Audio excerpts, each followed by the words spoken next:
Ladies and gentlemen, to introduce the President of the United States, please welcome Ms. Camille Eddy.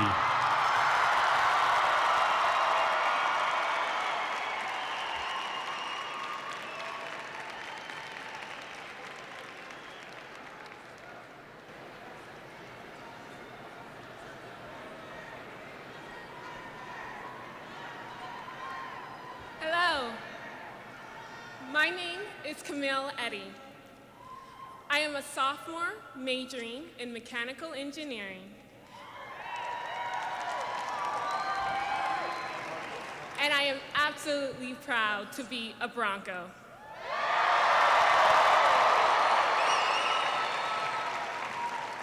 Here at Boise State, I have had the opportunity to participate in research for both this school and NASA. From my very first semester at Boise State, I have worked in the ceramic, microelectric, mechanical systems lab, working with industry partners and on sophisticated engineering research. This provides me with valuable lab skills, as well as the chance to have real job experience. I am also the team lead for Boise State's Microgravity University team.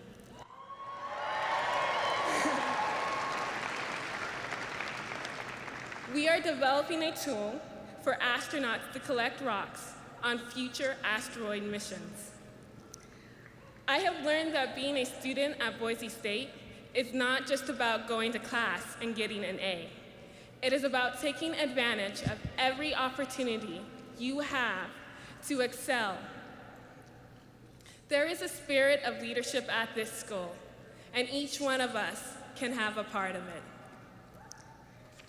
Thank you, Boise State and the whole Treasure Valley for coming out today.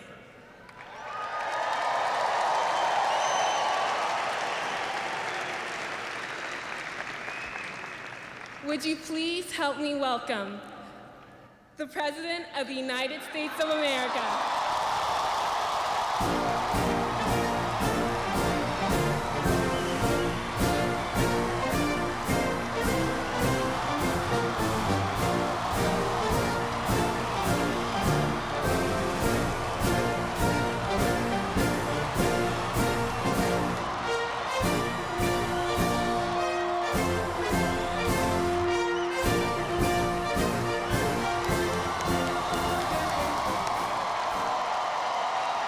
Hello, Boise State!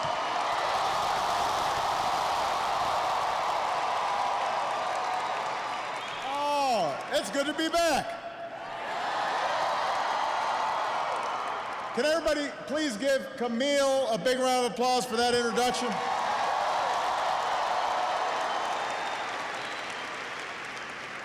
I love young people who are doing science, and I especially love seeing young women in sciences, and so we're very proud of what Camille's doing.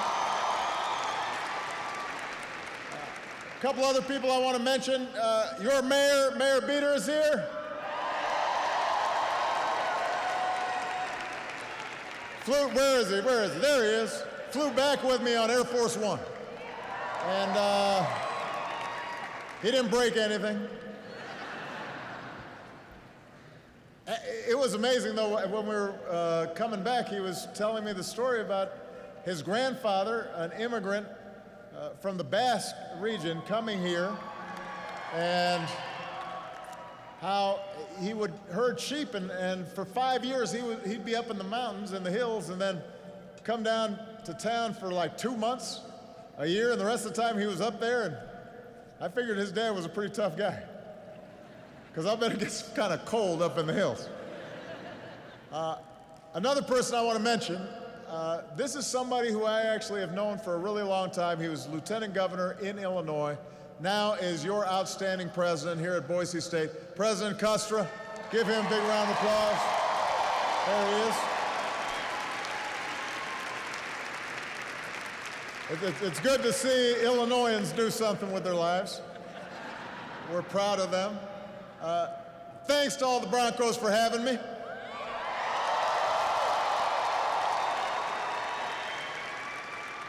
And thanks for the balmy weather. I thought it was going to be a little colder around here. So, last night I gave my State of the Union address. And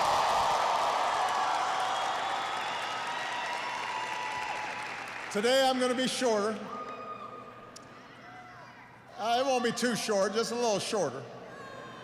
And I focused last night on what we can do together to make sure middle-class economics helps more Americans get ahead in the new economy. And I said that I'd take these ideas across the country. And I wanted my first stop to be right here in Boise, Idaho.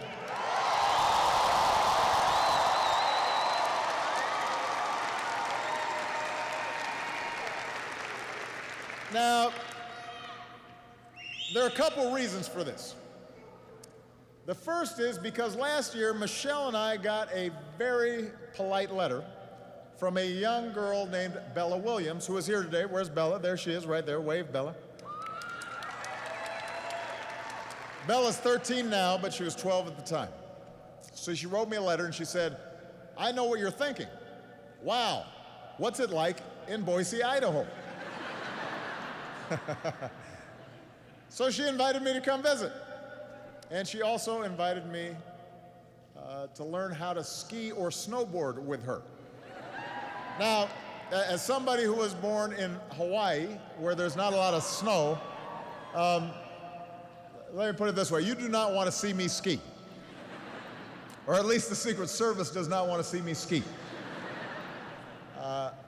But what I do know about Boise is that it's beautiful. I know that because I had been here before. I campaigned here in 2008. It was really fun.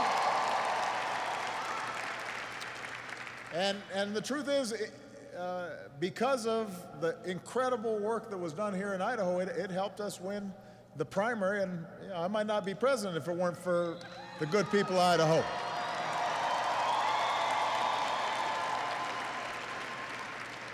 Of course, in the general election, I got whooped. I got whooped twice, in fact. But that's okay. I've got no hard feelings. In fact, that's exactly why I came back. Because I ended my speech last night with something that I talked about in Boston just over a decade ago, and that there is not a liberal America or conservative America, but a United States of America.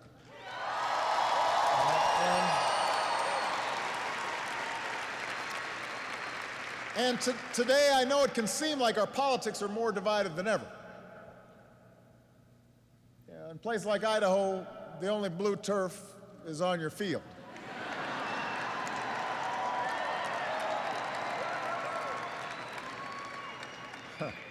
And the pundits in Washington hold up these divisions in our existing politics, and they show, well, this is proof that any kind of hopeful politics, that's just naive. But as I told you last night, I still believe what I said back then. I still believe that as Americans, we have more in common than not.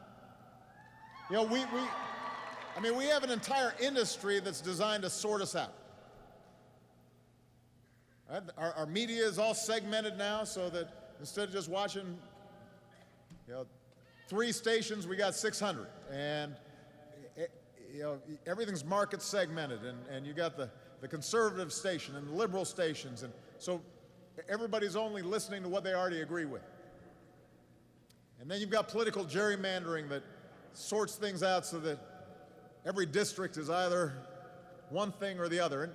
And so there are a lot of institutional forces that make it seem like we have nothing in common. One of the great things about being president is you travel all across the country, and I've seen too much of the good and generous and big-hearted optimism of people, young and old, folks like Bella. I've seen how deep down there's just a core decency and desire to make progress together among the American people. That's what I believe. So I've got 2 years left in office. I am not going to stop trying to make our politics work better. That's what you deserve. That's how we move the country forward.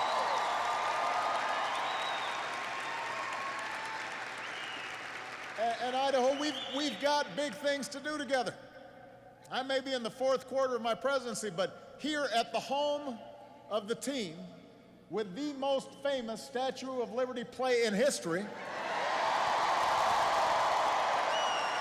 I don't need to remind you that big things happen late in the fourth quarter.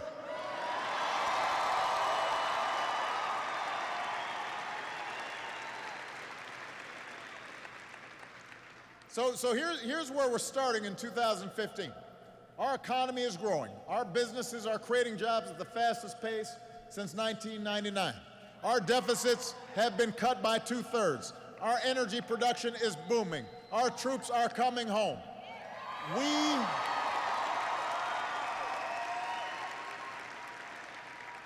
We have risen from recession better positioned, freer to write our own future than any other country on earth. But as I said last night, now we've got to choose what future we want. Are we going to accept an economy where only a few of us do spectacularly well? Or can we commit ourselves to an economy that generates rising incomes and opportunities for everybody who's willing to try hard?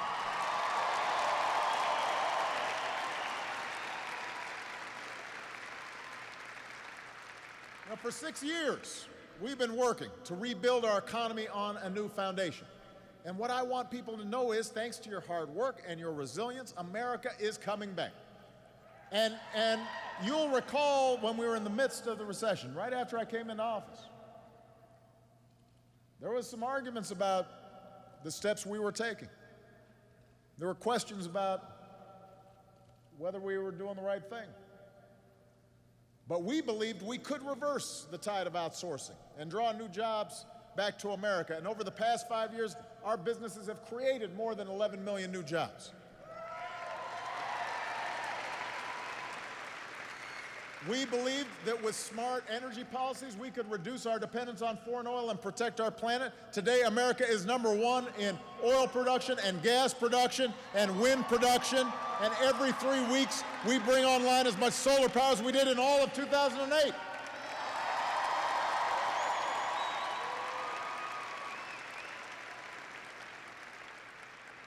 And meanwhile, thanks to lower gas prices and higher fuel standards, the average family this year should save about $750 at the pump. We believed we could do better when it came to educating our kids for a competitive world. And today, our younger students have earned the highest math and reading scores on record. Our high school graduation rate has hit an all-time high. More young people, like folks right here at Boise State, are finishing college than ever before.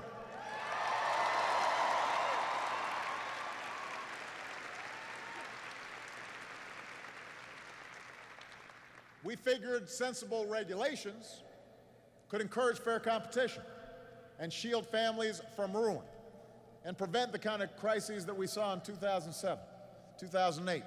And today we have new tools to stop taxpayer-funded bailouts. And in the past year alone, about 10 million uninsured Americans finally gained the security of health coverage, including right here in Idaho.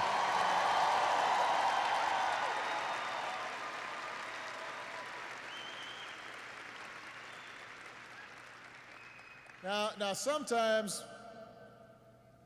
you think folks have short memories, because at every step of the way, we were told that these goals were too misguided, or they were too ambitious, or they'd crush jobs, or they'd explode deficits, or they'd destroy the economy. You remember those, right?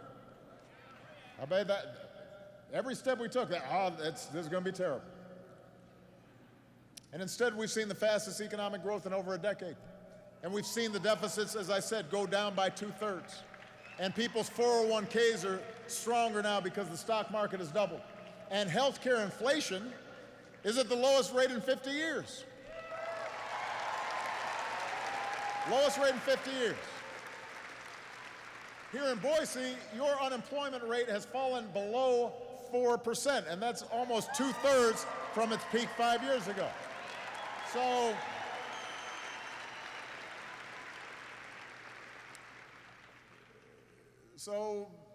the verdict is clear. The ruling on the field stands. Middle-class economics works. Expanding opportunity works. These policies will keep on working as long as politics in Washington doesn't get in the way of our progress. You know, we can't suddenly put the security of families back at risk by taking away their health insurance. We can't risk another meltdown on Wall Street by unraveling the new rules on Wall Street. I'm going to stand between working families and any attempt to roll back that progress, because today, thanks to a growing economy, the recovery is touching more and more lives. Wages are finally starting to go up. More small business owners plan to raise their employees' pay than at any time since 2007. So we need to keep on going. Let's do more to restore the link between hard work and opportunity for every single American. That's our job. That's our job.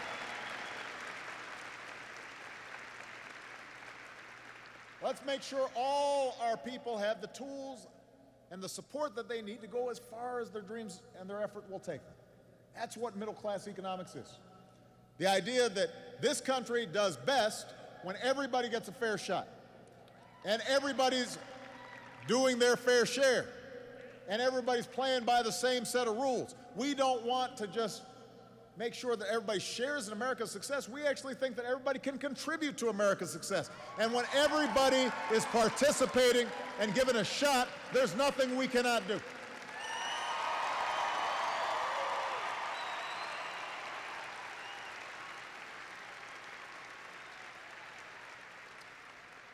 So here's what middle-class economics requires in this new economy. Number one, it means helping working families feel more secure in a constantly changing economy.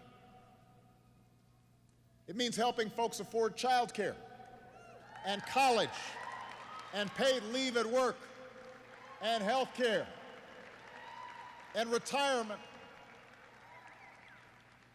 And I'm sending Congress a plan that's going to help families with all of these issues.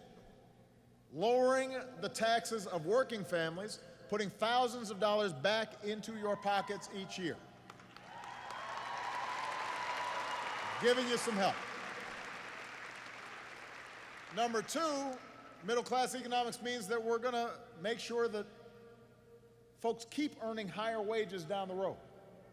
And that means we've got to do more to help Americans upgrade their skills. And that's what all of you are doing right here at Boise State. You know, you heard Camille's story. She's a mechanical engineering major. She's a great example of why we're encouraging more women and more minorities to study in high-paying fields that traditionally they haven't always participated in math and science and engineering and technology. You know, Camille's done research for NASA. She's gotten real job experience with industry partners. She's the leader of your microgravity team.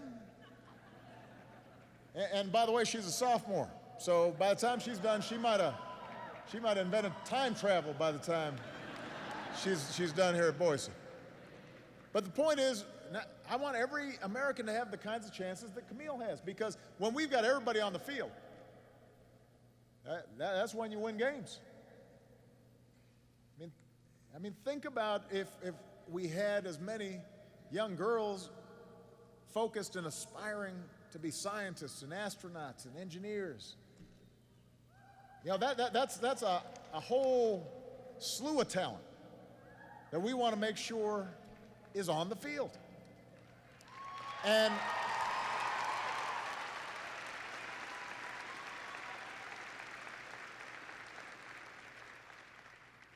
so we've been working to help more young people have access to and afford college with grants and loans that go farther than before. And when I came into office, we took action to help millions of students cap payments on their loans at 10% of their income so that they could afford to, let's say, take a research job after graduation and not be overburdened by debt. That's why I want to work with Congress to make sure every student already burdened with loans can reduce your monthly payments by refinancing.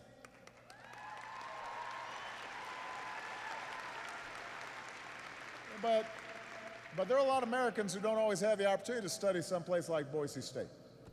They need something that's local. They need something that's more flexible. You got older workers looking for a better job, or you got veterans coming back and trying to figure out how they can get into the civilian workforce. You got parents who are trying to transition back into the job market, but they've got to work and pay the rent and look after their kids, but they still want to make something of themselves. So they can't always go full-time at a four-year institution, and that's why I'm sending Congress a bold new plan to lower the cost of community college to zero. To zero.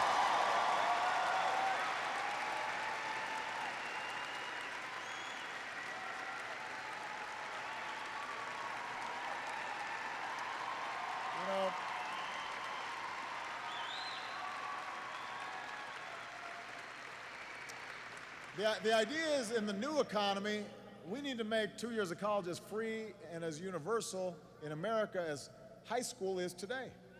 Because that was part of our huge advantage back in the 20th century. We were the first out of the gate to democratize education and put in place public high schools.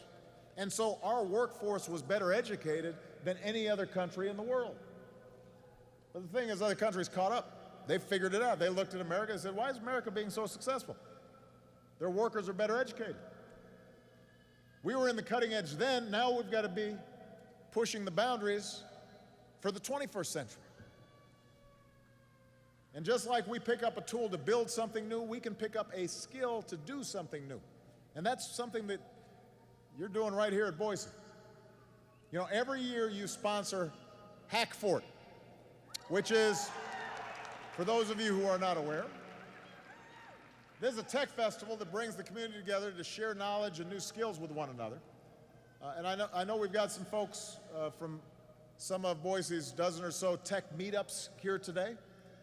You know, here at Boise State, innovation is a culture that you're building. And you're also partnering with companies to do two things. You help students graduate with skills that employers are looking for, and you help employees pick up the skills they need to advance on the job. So you're working together. And you're seeing progress, and it's contributing to the economic development of the city and the state, as well as being good for the students. And that's why my administration is connecting community colleges with local employers to train workers to fill high-paying jobs like coding or robotics, as well as traditional fields like nursing. And today we're partnering with business across the country to upskill America, to help workers of all ages earn a shot at better, higher-paying jobs, even if they don't have a higher education. We want to recruit more companies to help provide apprenticeships and other pathways so that people can upgrade their skills. We're all going to have to do that in this new economy. But it's hard to do it on your own, especially if you're already working and supporting a family.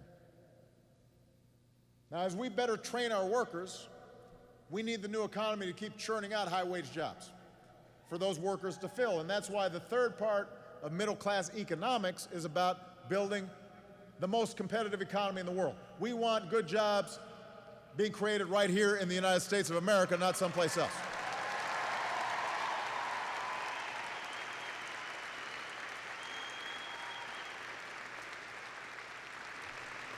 And we've got everything it takes to do it. You know, just to go back to Bella's question, wow, what's it like in Boise, Idaho? Well, one of the answers is you're at the cutting edge of innovation. I had a chance to tour your new product development lab. And I got to say, this was not the stuff I was doing in college. So one group was showing me how they 3D printed a custom handle that a local student with developmental disabilities could access his locker independently without anybody's help. But this whole 3D printing concept was creating prototypes so that if you have a good idea, you don't have to have a huge amount of money. You can come and students and faculty are going to work with you to develop a prototype that you may then be able to sell as a product at much lower cost. Another group's working with a local company, Recluse, to manufacture parts for high-performance motorcycles. Now that excites Vice President Biden. I might bring him with me next time I come to Boise.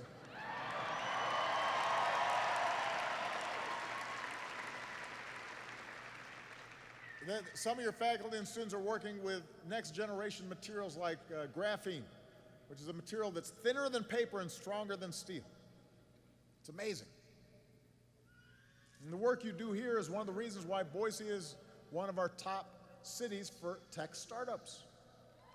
And that means, we shouldn't just be celebrating your work, we should be investing in it.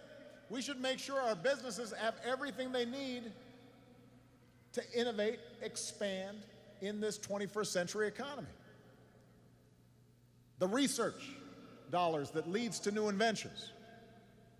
The manufacturers who can make those inventions here in America. The best infrastructure to ship products and the chance to sell those products in growing markets overseas. A free and open internet that reaches every classroom and every community so this young generation of innovators and entrepreneurs can keep on remaking our world.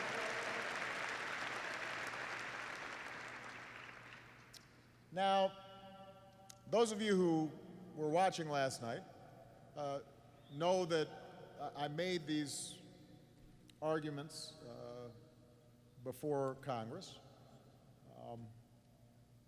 Most of these are ideas that traditionally were bipartisan. I was talking to Bob. Yeah, Bob was a Republican lieutenant governor, but I'm not sure he'd survive now in a primary. But the ideas I just talked about, those are things that traditionally all of us could agree to. I mean, after all, the state we come from, Illinois, that's the land of Lincoln, and Lincoln was the first Republican president, and he started land-grant colleges, and he built railroads and invested in the National Science Foundation, and he understood that this is what it takes for us to grow together. But watching last night, some of you may have noticed, Republicans were not applauding for many of these ideas. They were kind of quiet. But when it comes to issues like infrastructure and research, I think when you talk to them privately, when they're not on camera, they generally agree that it's important. Educating our young people, creating good jobs, being competitive, those things shouldn't be controversial. But where too often we run onto the rocks, where the debate starts getting difficult, is how do we pay for these investments? Because it requires dollars. I mean, the labs here and the infrastructure that we need, those things don't just pop up for free. And the private sector, which is the heartbeat of our economy, it doesn't build roads, it doesn't create ports, it doesn't lay down all the internet lines that, or the broadband lines that are required to reach remote communities. So we have to make some investments. We got to figure out how to pay for it. And as Americans, we don't mind paying our fair share of taxes as long as everybody else does.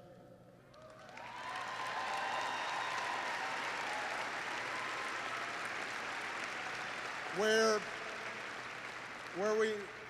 we get frustrated is when we know that lobbyists have rigged the tax code with loopholes. So you've got some corporations paying nothing while others are paying full freight. You've got the super rich getting giveaways they don't need, and middle-class families not getting the breaks that they do need. So what I said last night to Congress is we need to make these investments. We need to help families. We need to build middle-class economics. And here's how we can pay for it. Let's close those loopholes. Let's stop rewarding companies that keep profits abroad. Let's reward companies that are investing here in America.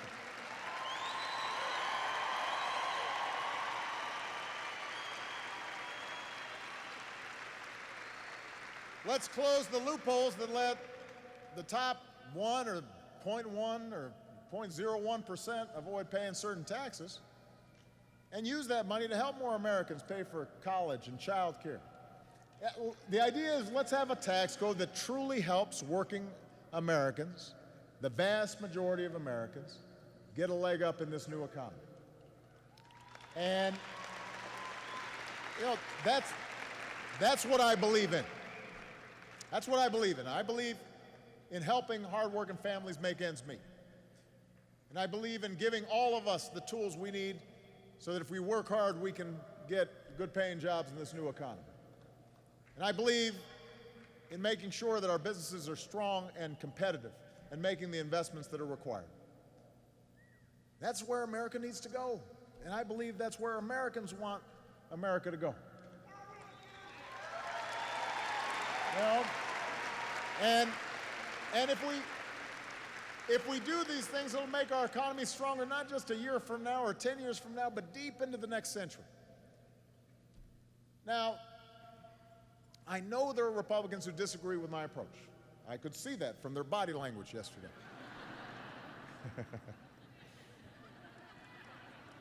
And if they do disagree with me, then I look forward to hearing from them how they want to pay for things like R&D and infrastructure that we need to grow. They should put forward some alternative proposals. I want to hear specifically from them how they intend to help kids pay for college.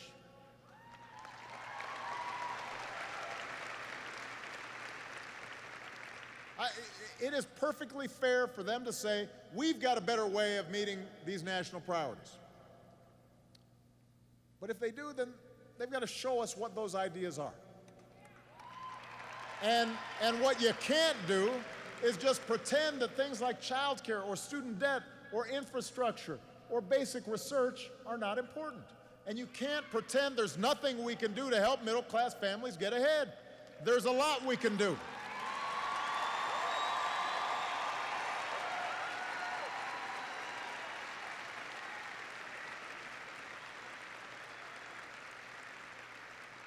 Some of the commentators last night said, well, that was a pretty good speech, but none of this can pass this Congress. But my job is to put forward what I think is best for America. The job of Congress, then, is to put forward alternative ideas, but they've got to be specific. It can't just be no. I just want... I'm happy to start a conversation. Tell me how we're going to do the things that need to be done. Tell me how we get to yes. I want to get to yes on more young people being able to afford college.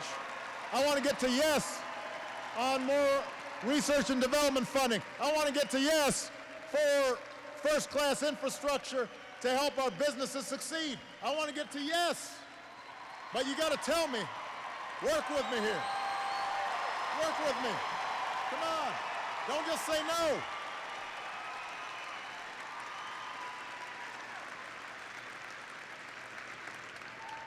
You can't just say no.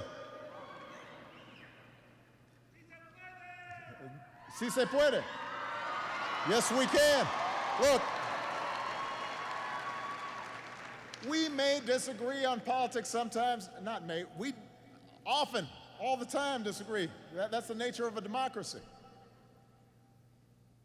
But we don't have to be divided as a people. We're on the same team.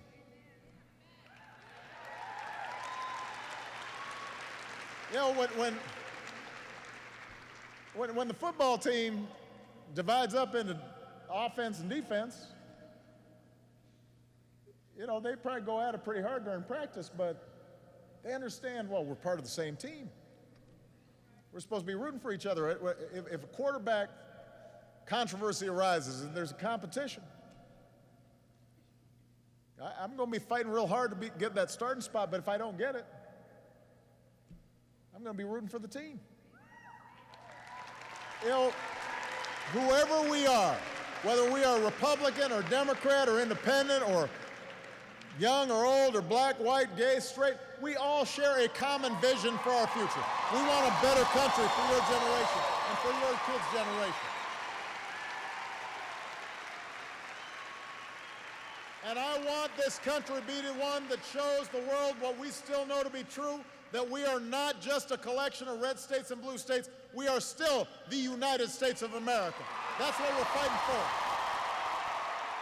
That's what we're pushing for. And if you agree with me, then join me and let's get to work. We got a lot of stuff to do in this new century. Thank you. God bless you. God bless the United States of America.